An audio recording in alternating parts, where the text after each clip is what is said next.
नमस्कार, मैं रवि एक बार फिर से स्वागत करता हूं आपका अपना YouTube चैनल साइंस गुरु रवि में। गाइज, आप सभी को पता है रेलवे वाले बच्चों के लिए हमने बायोलॉजी का एक स्पेशल बैच स्टार्ट किया था, जिसमें हम आपको बायोलॉजी के प्रीवियस ईयर के क्वेश्चन करवा रहे थे chapter wise. Human disease, vitamins, digestive system और एंडोक्राइन सिस्टम, इन 4 चैप्टरों के मैं आपको कंप्लीट प्रीवियस ईयर के क्वेश्चन करवा चुका। फिलहाल अभी हम जिस चैप्टर के प्रीवियस ईयर के क्वेश्चन कर रहे हैं उस चैप्टर का नाम है ब्लड सर्कुलेटरी सिस्टम, अर्थात रुधिर परिसंचरण तंत्र। तो चैप्टर का नाम लिख लीजिए, ब्लड सर्कुलेटरी सिस्टम, अर्थात रुधिर परिसंचरण तंत्र। 74 क्वेश्चन हम कर चुके इस चैप्टर में। आज हम स्टार्ट करने वाले हैं 75 नंबर क्वेश्चन से। इससे पिछली क्लास अगर आपने नहीं देखी है तो आपको नीचे लिंक डिस्क्रिप्शन में मिल जाएगा, आप जाकर चेकआउट कर सकते हैं। अगर आपने ये चैप्टर नहीं पढ़ा है तो उसका भी आपको नीचे लिंक डिस्क्रिप्शन में मिल जाएगा, आप जाकर पढ़ सकते हैं। आज की इस क्लास में आपको बहुत सारी नई चीज़ें सीखने को मिलेगी जो आपके एग्जाम के पॉइंट ऑफ व्यू से इम्पोर्टेंट है। और आज इस चैप्टर की ये अंतिम क्लास है। कल से हम कोशिका वाला चैप्टर स्टार्ट करने वाले हैं। तो अब शुरुआत करते हैं। आज 4-5 क्वेश्चन है, छोटे छोटे क्वेश्चन है। मैंने आपको इस चैप्टर में बहुत सारे कॉन्सेप्ट सिखाए थे और उन कॉन्सेप्ट पर आधारित जो क्वेश्चन आपसे आपके एग्जाम में पूछे गए हैं वो सभी क्वेश्चन मैंने आपको करवाए हैं। जैसे कि मैंने आपको आरबीसी पढ़ा दिया, तो आरबीसी पढ़ाने के बाद मैंने आरबीसी से संबंधित आपसे रेलवे ग्रुप डी में, एनटीपीसी में, एएलपी टेक्नीशियन में, आरआरबी जेई में, आरपीएफ में जो क्वेश्चन पूछे गए हैं प्रीवियस ईयर में वो क्वेश्चन मैंने आपको यहाँ बोर्ड पर करवाए हैं। इसी तरीके से आरबीसी के बारे में हमने पढ़ा, डब्ल्यूबीसी के बारे में हमने जाना, ब्लड प्लेटलेट्स के बारे में हमने जाना, प्लाज्मा के बारे में जाना, हृदय की कार्य प्रणाली हमने जानी डायग्राम की सहायता से, ब्लड प्रेशर के बारे में जाना, ब्लड वेसल्स के बारे में जाना। इन सभी चीज़ों के बारे में हमने डिटेल में पढ़ा। पहले थ्योरी सीखी, थ्योरी के बाद में हमने कॉन्सेप्ट, कहने का मतलब थ्योरी से संबंधित जो क्वेश्चन आपसे आपके एग्जाम में पूछे गए हैं वो क्वेश्चन मैंने आपको करवाए। और यहाँ पर मैं सभी आपको प्रीवियस ईयर के क्वेश्चन ही करवा रहा हूँ। चलिए फिर आज की क्लास की शुरुआत करते हैं। वीडियो को शुरू से लेकर के एंड तक देखना। ये रहा आपकी स्क्रीन पर क्वेश्चन नंबर 75। देखिए भैया, ये रहा आपकी स्क्रीन पर क्वेश्चन नंबर 75। यह वह क्वेश्चन है जो आपसे आरआरबी एनटीपीसी में 26/4/2016 को पूछा गया है। लास्ट क्लास में मैंने आपको डब्ल्यूबीसी से संबंधित क्वेश्चन करवाए थे और उससे पहले वाली क्लास में मैंने आपको डब्ल्यूबीसी से संबंधित कॉन्सेप्ट सिखाया था, यानी कि ओवरऑल पूरी डब्ल्यूबीसी के बारे में बताया था। क्वेश्चन नंबर 75 कहता है, 75 नंबर क्वेश्चन कहता है कि रक्त में सफेद रक्त कण ... फिर प्रश्नवाचक चिन्ह लगाया गया है। आपके ऑप्शंस है, प्रोटीन हीमोग्लोबिन ले जाता है, पोषक तत्वों को ले जाता है, शरीर में संक्रमण से बचाता है, खून जमने में मदद करता है।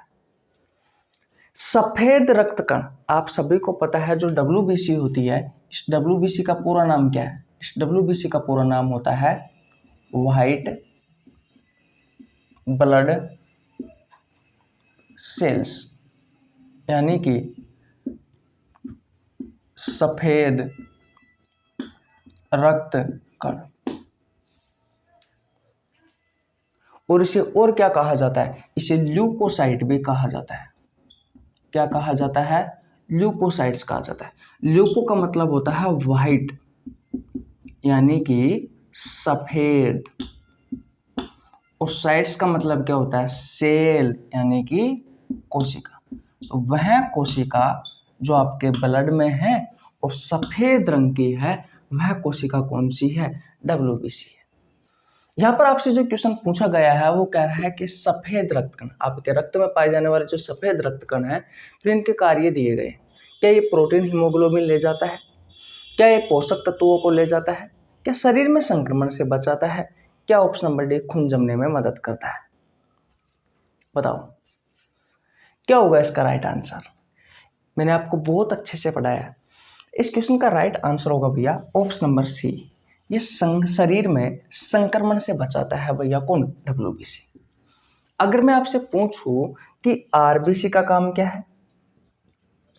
भाई आरबीसी का कार्य क्या है? तो आरबीसी का कार्य होता है ऑक्सीजन और कार्बन डाइऑक्साइड का परिवहन करना। ऑक्सीजन और कार्बन डाइऑक्साइड का परिवहन करना। 1 मिनट रुकना। देखिए भैया, वो क्या पड़ोस वाली आंटी जी है ना, पानी लेने आ गई। अब उन्हें क्या समझाए कि भाई जब क्लास चलती रहती है तो बीच में नहीं आने का। वैसे मैंने बोल रखा है कि जब भी मैं क्लास लेता हूँ तो बीच में कोई मत आया करो, पर यही है, चलो कोई ना। आरबीसी का कार्य क्या है भैया? आरबीसी का कार्य होता है ऑक्सीजन और कार्बन डाइऑक्साइड का परिवहन करना। ऑक्सीजन का तो आरबीसी जो होती है वो 100% परिवहन करती है। आरबीसी का मुख्य घटक होता है हीमोग्लोबिन। ये हीमोग्लोबिन करता है एक्चुअली में ऑक्सीजन का और कार्बन डाइऑक्साइड का परिवहन।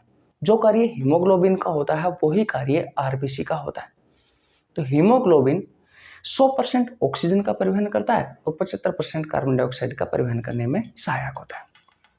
एक हीमोग्लोबिन अपने साथ ऑक्सीजन के 4 अणुओं को लेकर के जाता है।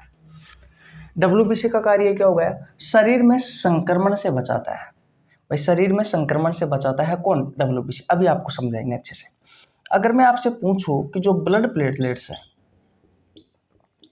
ब्लड प्लेटलेट्स है, इसका काम क्या है? तो इसका काम होता है भैया ब्लड क्लॉटिंग। ब्लड क्लॉटिंग में हेल्प करना। ब्लड क्लॉटिंग में हेल्प करना। ब्लड क्लॉटिंग में हेल्प, रक्त का थक्का जमाने में सहायक होता है आपका ब्लड प्लेटलेट्स। डब्ल्यूबीसी का काम क्या है? देखिए डब्ल्यूबीसी जो है वो हमारे शरीर में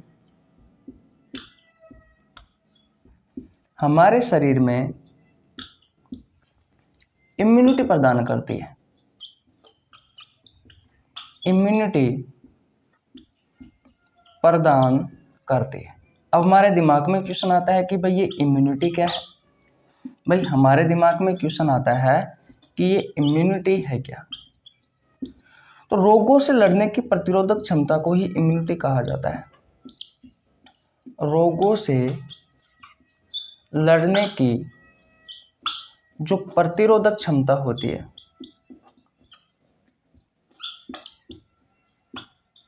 उस क्षमता को क्या कहा जाता है? इम्यूनिटी। ये इम्यूनिटी है ये इम्यून सिस्टम से आया है। किस सिस्टम से आया है? इम्यून सिस्टम से। इम्यून सिस्टम को हिंदी में कहा जाता है प्रतिरक्षी तंत्र। वह तंत्र जो आपको बीमारियों से बचाता है उस तंत्र को कहा जाता है इम्यून सिस्टम प्रतिरक्षी तंत्र। ऐसा सिस्टम जो आपको बीमारियों से बचाता है उस सिस्टम को कहा जाता है इम्यून सिस्टम प्रतिरक्षी तंत्र। डब्ल्यूबीसी को इम्यून सिस्टम का हिस्सा माना जाता है क्योंकि हमारे शरीर में कोई भी संक्रमण, कोई भी इन्फेक्शन या कोई बाहरी पार्टिकल जो हमारे शरीर को नुकसान पहुंचा सकता है, चाहे वो वायरस हो या बैक्टीरिया हो, ये उनसे लड़ने का काम करती है। इससे लास्ट क्लास में नहीं, उससे पहले वाली जो जस्ट क्लास हुई थी, यानी कि पहली वाली छोड़ करके दूसरी वाली जो क्लास हुई थी, उसमें मैंने आपको बहुत अच्छे से समझाया था कि किस तरीके से डब्ल्यूबीसी संक्रमण से लड़ने में सहायक होती है। याद रखना है आपको, जो डब्ल्यूबीसी होती है वो संक्रमण से लड़ने में सहायक होती है, हमारे शरीर को बीमारियों से बचाने में सहायक होती है। कोई भी वायरस हो, बैक्टीरिया हो, इन सभी को मारने में, इन सभी को नष्ट करने में हेल्प करती है आपकी डब्ल्यूबीसी। आपने सुना होगा कोरोना के समय कि इंसान का अगर इम्यूनिटी सिस्टम मजबूत है, अगर इम्यून सिस्टम मजबूत है, अगर प्रतिरक्षी तंत्र मजबूत है तो उसे जल्दी से कोई भी बीमारी इफेक्ट नहीं डाल सकती। आपने देखा होगा इस उम्र में हमारा जो इम्यून सिस्टम होता है वो बहुत मजबूत होता है, जल्दी से हमें बुखार भी नहीं आता है, खांसी भी नहीं होती है, जुकाम भी नहीं होती है, बहुत सारी बीमारियां हमारे आसपास से होकर के नहीं निकलती है। लेकिन आपने देखा होगा जो उम्र में ज़्यादा है, 50 प्लस जो लोग हैं, उनको बीमारियां बहुत जल्द हो जाती है। जैसे कि हल्का सा मौसम पलटा हुआ और उनको सर्दी जुकाम हो गई, बुखार आ गया, इस प्रकार की बीमारी अक्सर आपको देखने को मिलती है क्योंकि उनका इम्यून सिस्टम जो होता है वो कमजोर होता है। तो डब्ल्यूबीसी संक्रमण से बचाती है, हमारे शरीर को रोगों से बचाने का काम करती है। आरबीसी का कार्य पूछे तो बता देना। ऑक्सीजन का परिवहन, कार्बन डाइऑक्साइड का भी परिवहन करती है, लेकिन कम करती है, 75% करती है। और ब्लड प्लेटलेट्स ब्लड क्लोटिंग में हेल्प करती है, रक्त का थक्का जमाने में सहायक होती है। तो क्वेश्चन नंबर 75 समझ में आ गया आपको? ओके, स्क्रीनशॉट ले लीजिए। क्वेश्चन नंबर 76 की ओर चले भैया। ओके, देखिए भैया, ये रहा आपकी स्क्रीन पर क्वेश्चन नंबर 76। अच्छा क्वेश्चन है। क्वेश्चन नंबर 76 कहता है कि सामान्य मानव का खून बहने का समय और जमने का समय क्रमशः और होता है। आपके ऑप्शंस है, ऑप्शन नंबर ए है 2 से 3 और 4 से 6 मिनट, ऑप्शन नंबर बी है 2 से 10 और 5 से 15 सेकंड, ऑप्शन नंबर सी है 2 से 7 और 3 से 10 मिनट, ऑप्शन नंबर डी है 5 से 15 और 10 से 20 सेकंड। ये क्वेश्चन आपसे आरआरबी एनटीपीसी में पूछा गया है 7/4/2016 को। बताइए इस क्वेश्चन का राइट आंसर क्या होगा? अगर आप किसी चीज के बारे में पढ़ते हो तो उस चीज के बारे में आपको जानकारी होना अति आवश्यक है। आपके एग्जाम में जो ऑप्शन आते हैं उनमें से बहुत सारे ऐसे ऑप्शन आते हैं कि आप देखते हुए ये बता सकते हो कि भैया ये क्वेश्चन तो, इस क्वेश्चन का आंसर तो ये नहीं होगा। कहने का मतलब ये ऑप्शन बिल्कुल गलत होगा। जैसे कि अभी यहाँ पर सेकंडों में काम दिया गया है, 2 से लेकर के 10 और 5 से लेकर के 15 सेकंड। क्या मैं आपसे पूछता हूं, जब आपको चोट लगती है तो चोट लगने के बाद सामान्य मानव का खून बहने का समय वो कितने समय तक बहता है? और फिर आपसे कह रहा है कि जमने का समय कितना है, यानी कि जब आपको चोट लगे, मान लीजिए मुझे यहाँ पर चोट लगी तो मेरा खून बह रहा है, वो सामान्यतः कितने समय तक बहता है और फिर कितना समय लग जाता है उसको जमने में, यानी कि ब्लड क्लोटिंग होने में कितना समय लग जाता है। मैंने आपको बताया था ब्लड क्लोटिंग एक केमिकल रिएक्शन है जो कि 3 स्टेप में पूर्ण होती है, और किस किस स्टेप में पूर्ण होती है वो भी मैंने आपको इस चैप्टर में बहुत अच्छे से पढ़ाया था। तो उसका समय पूछा गया, क्या सेकंडों में काम होता है क्या? नहीं। तो सेकंड वाले ऑप्शन तो हमारे ऐसे ही गलत हो जाएंगे। तो बी और डी तो ऐसे ही गलत हो गया, यानी कि ये 2 ऑप्शन तो हो ही नहीं सकते। रही बात ए की और सी की, क्या 2 से लेकर के 3 मिनट तक बहता है क्या हमारा ब्लड, और जमने में समय 4 से 6 मिनट लगाता है क्या? ये ऑप्शन नहीं है भैया। आपका राइट आंसर होगा 2 से लेकर के 7 मिनट ये खून बहने का समय है, और 3 से लेकर के 10 मिनट जमने का समय है। हम मानता हूं आपको फिक्स वैल्यू कहीं नहीं मिलती, लेकिन आपको ऑप्शन देखने होते हैं लगभग आसपास के मान। तो इसका जो राइट आंसर माना गया है आरआरबी एनटीपीसी में 7/4/2016 को, वो ऑप्शन नंबर सी माना गया है, जिसमें कहा गया है कि भैया बहने का समय 2 से लेकर के 7 मिनट है और जमने का समय 3 से लेकर के 10 मिनट है।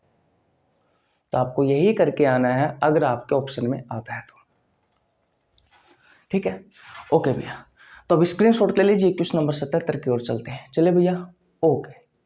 देखिए भैया ये रहा आपकी स्क्रीन पर क्वेश्चन नंबर 77। बताइए इस क्वेश्चन का राइट आंसर क्या होगा? क्वेश्चन नंबर 77 कहता है कि वह विकल्प चुने जो परिसंचरण तंत्र के लिए सही नहीं है। आपके ऑप्शंस है, ऑप्शन नंबर ए है रक्त लाल संवहनी संयोजी ऊतक है। ऑप्शन नंबर बी है कि वयस्क व्यक्ति जो होता है उसमें 6.8 लीटर रक्त होता है। ऑप्शन नंबर सी है आरबीसी का जो जीवन काल है वो 115 से लेकर के 120 दिन होता है। और ऑप्शन नंबर डी कहता है कि यह शरीर के कुल भार का लगभग 17 से 18% होता है। और ये क्वेश्चन आपसे आरआरबी ग्रुप डी में 12/10/2018 को पूछा गया है और 8/10/2018 को भी पूछा गया है, यानी कि ये क्वेश्चन 2 बार रिपीट हुआ है। पहले 8/10/2018 को पूछा गया था, फिर 12/10/2018 को पूछा गया है, और दोनों ही, हाँ नीचे वाला तो पूछा गया था शिफ्ट फर्स्ट में और ये पूछा गया था शिफ्ट सेकंड में। परिसंचरण तंत्र में आप 3 चीजों के बारे में पढ़ते हो, ब्लड के बारे में, हृदय के बारे में और ब्लड वेसल्स के बारे में। यहाँ से कुछ तथ्य आपकी स्क्रीन पर दिए गए हैं। पहला, रक्त जो है यानी कि आपका जो ब्लड है वो लाल संवहनी संयोजी ऊतक है। दूसरा, वयस्क व्यक्ति में 6.8 लीटर रक्त होता है। ऑप्शन नंबर सी है आरबीसी का जो जीवन काल है वो 115 से लेकर के 120 दिन होता है। ऑप्शन नंबर डी है यह शरीर के कुल भार का लगभग 17 से 18% होता है। तो आपको बताना है कि परिसंचरण तंत्र से संबंधित इनमें से कौन सा सही नहीं है। पहले मुझे ये बताओ, क्या रक्त जो होता है वो लाल संवहनी संयोजी ऊतक होता है क्या? बिल्कुल होता है भाई। मैंने आपको बताया था कि ब्लड एक प्रकार का तरल संयोजी ऊतक है, लाल रंग का होता है, आप सभी को पता है। ब्लड भी संवहनी होता है, बहुत सारी चीज़ों का संवहन करता है, बहुत सारी चीज़ों का परिवहन करता रहता है। चाहे आप ऑक्सीजन की बात कर लीजिए, कार्बन डाइऑक्साइड की बात कर लीजिए, न्यूट्रिएंट्स की बात कर लीजिए, मिनरल्स की बात कर लीजिए, आयंस की बात कर लीजिए। संयोजी ऊतक है, बिल्कुल एक प्रकार का ब्लड संयोजी ऊतक है। अगर आपसे क्वेश्चन पूछा जाए एक निम्न में से ब्लड किस प्रकार का ऊतक है, तो एक प्रकार का संयोजी ऊतक है। इस बात का आपको ध्यान रखना है, ठीक है। ऑप्शन नंबर बी कहता है एक वयस्क व्यक्ति में क्या 6.8 लीटर रक्त होता है क्या? बिल्कुल होता है भाई। एवरेजन लगभग बेमान 6.8 लीटर होता है। शरीर के कुल भार का 7% होता है आपके शरीर में ब्लड। तो अगर आपके ऑप्शन में 6.8 मान हो, और ये मुख्य रूप से आता है भाई, ये 6.8 वाला मान मुख्य रूप से आता है, तो याद रखना है आपको। ये आरबीसी का जीवन काल कितना होता है? 120 दिन। तो यहाँ पर 115 से 120 दिन बताया गया है, तो ये भी हमारा सही आंसर होगा। ऑप्शन नंबर डी ये गलत है। इस शरीर के कुल भार का 17 से 18% होता है क्या? नहीं भाई। रक्त परिसंचरण तंत्र वाला जो चैप्टर है इसके बारे में पूछा गया है कि जो परिसंचरण तंत्र है शरीर के कुल भार का कितना होता है, तो 7 से 8% होता है, ना कि 17 से 18%। तो ये इसका गलत आंसर हो जाएगा। ऑप्शन नंबर डी इसका गलत होगा। अच्छा क्वेश्चन है, और इस प्रकार के आपसे रेलवे ग्रुप डी में बहुत सारे क्वेश्चन पूछे गए। ऐसे आपसे परिसंचरण तंत्र से बारे में पूछ लिया कि इनमें से कौन सा कथन सही है या कौन सा कथन गलत है, और कुछ इस तरीके से तथ्य दिए गए। वैसे चैप्टर समाप्त हो गया था लास्ट क्लास में, लेकिन इस प्रकार के क्वेश्चनों को दिखाने के लिए, यानी कि आपको बताने के लिए कि भाई इस प्रकार के क्वेश्चन भी पूछे जाते हैं, इसलिए मैंने ये लास्ट क्लास ली है। कि क्वेश्चन नंबर 77 क्लियर हुआ? ओके। याद रखना इस प्रकार के प्रश्न अक्सर आपसे पूछे जाते हैं। प्रीवियस ईयर के क्वेश्चन उठा करके देखोगे तो इस प्रकार के प्रश्न अक्सर आपको देखने को मिलेंगे, क्योंकि अब वो जमाना गया जहाँ पर डायरेक्ट पूछ लिया कि हमारे ब्लड का पीएच मान कितना होता है, हमारे शरीर में कितना ब्लड होता है, ब्लड का रंग किसके कारण होता है, लाल। तो अब ऐसे क्वेश्चन नहीं आते, अच्छे अच्छे क्वेश्चन आने लग गए आजकल भैया। मुंह में छाले हो रहे हैं, इसलिए थोड़ी सी आवाज़ में प्रॉब्लम आ सकती है। गर्मी बहुत ज़्यादा है यार, और रूम पे रहने वाले स्टूडेंटों का तो आपने हाल देख रखा ही है। हम भी स्टूडेंट ही है भैया, ठीक है। ओके, स्क्रीनशॉट ले लीजिए। नेक्स्ट क्वेश्चन की ओर चलते हैं। चले भैया। ओके, देखिए भैया, ये रहा आपकी स्क्रीन पर क्वेश्चन नंबर 78। अच्छा क्वेश्चन है। क्वेश्चन नंबर 78 कहता है कि निम्नलिखित में से कौन सा डब्ल्यूबीसी के बारे में सही नहीं है। आपके ऑप्शंस है, इसका आकार 18 से लेकर के 25 माइक्रोमीटर का होता है। ऑप्शन नंबर 20 की आकृति अमीबीय या वर्ताकार होती है। ऑप्शन नंबर सी ये सैनिक के रूप में कार्य करते हैं और रोगाणुओं को मारते हैं। ऑप्शन नंबर डी इसमें नाभिक यानी कि केंद्रक जो होता है वो उपस्थित होता है। ये क्वेश्चन आपसे आरआरबी ग्रुप डी में पूछा गया है 10/10/2018 को। बताइए इस क्वेश्चन का राइट आंसर क्या होगा। आज गर्मी बहुत ज़्यादा है यार, हमारे यहाँ जयपुर में तो 44, 45, 46 डिग्री तापमान रहता है, बहुत बुरी कंडीशन हो रही है। बताइए इस क्वेश्चन का राइट आंसर क्या होगा। क्या डब्ल्यूबीसी में केंद्रक होता है क्या?